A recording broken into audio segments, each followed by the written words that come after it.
Well, listen, let's turn to the latest on the referendum for the so-called Indigenous voice to Parliament. This week, Anthony Albanese went to Thursday Island to consult, and he went to great lengths to emphasise this was about giving people information. We know that if you consult people and give them that sense of ownership over change that impacts them, you'll get greater buy-in, you'll get better results. And that's why there's such strong support. That's lovely to know, Prime Minister. I take it you'll be doing everything you can to fully inform the public about how this voice or race-based referendum will operate. One of the things that we're doing is going out there and having dialogue with people. That's the importance of this stage.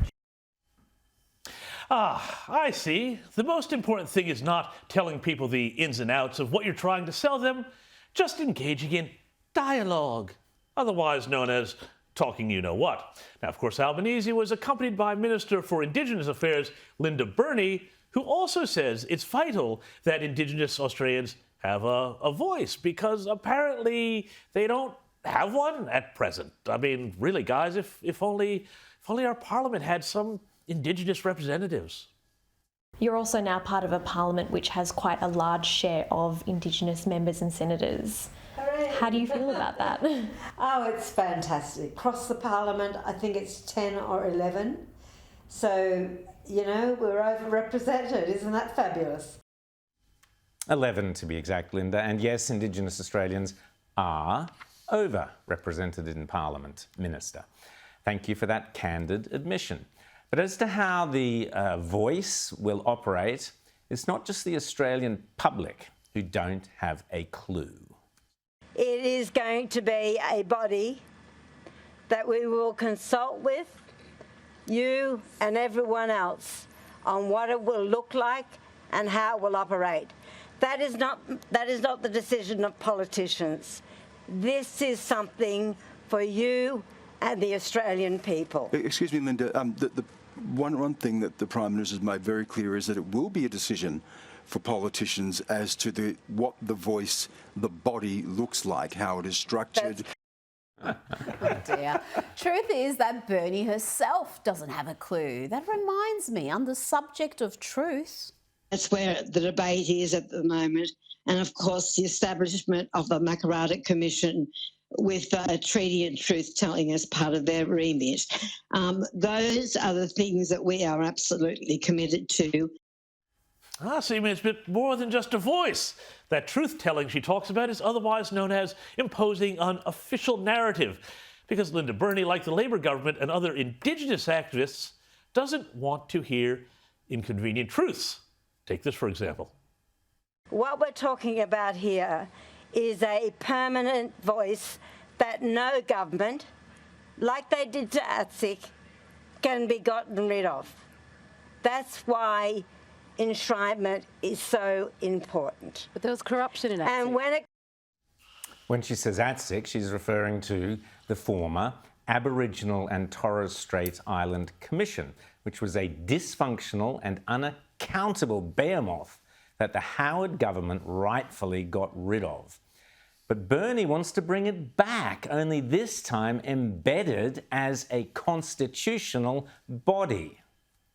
With all due respect, Linda, ATSIC was corrupt. That's why it was a bipartisan decision to shut it down. So, I think that's a big statement. It's true, though. It's the truth.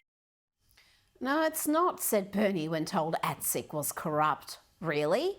What about former ATSIC Deputy Chairman Ray Robinson, who was convicted of taking $45,000 for personal use from the sale of 10 ATSIC cars? But Bernie conveniently ignores the truth about ATSIC. She's not the only one. Take, for example, Indigenous historian Jackie Huggins, who on ABC this week had this to say about ATSIC.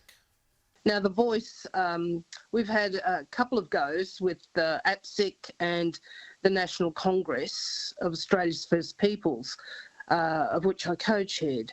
Both were starved of funding, really. Starved of funding? Yeah. As this Parliament report of 2004 noted, ATSIC back then currently received about $1.1 billion in funding from the Commonwealth Government each year. How ironic. The loudest proponents calling for Indigenous truth-telling are in fact the biggest disseminators of misinformation.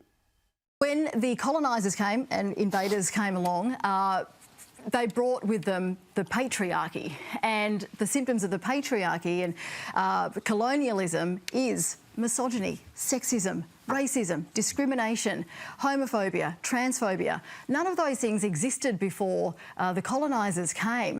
Aboriginal people were managing the land, they were farming the land. In fact, if you read a book called Dark Emu, you will discover that Australia even had a grain belt.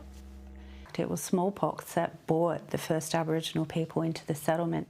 So it is a matter of some debate as to whether the smallpox was deliberately spread to Aboriginal people through blankets and various other objects. It's time for truth-telling. We distributed blankets infected with diseases we knew would kill.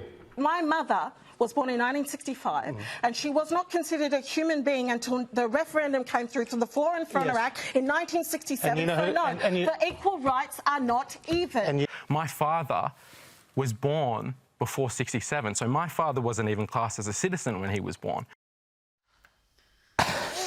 So much disinformation there. Yes, that old furphy about Indigenous Australians being non-citizens until the referendum of 1967, which ignores the fact that the National Citizenship Act 1948 had given citizenship to all Australians previously deemed British subjects, and yes, that did include Indigenous Australians. We recognised, of course, the rights of Indigenous Australians to be citizens in the famous referendum in 1967. I was 10 years old before the 67 referendum fixed that. The first decade of my life was spent as a non-citizen. Yes, the very same politicians who are telling you to vote yes at this referendum are still peddling untruths. So much for truth-telling.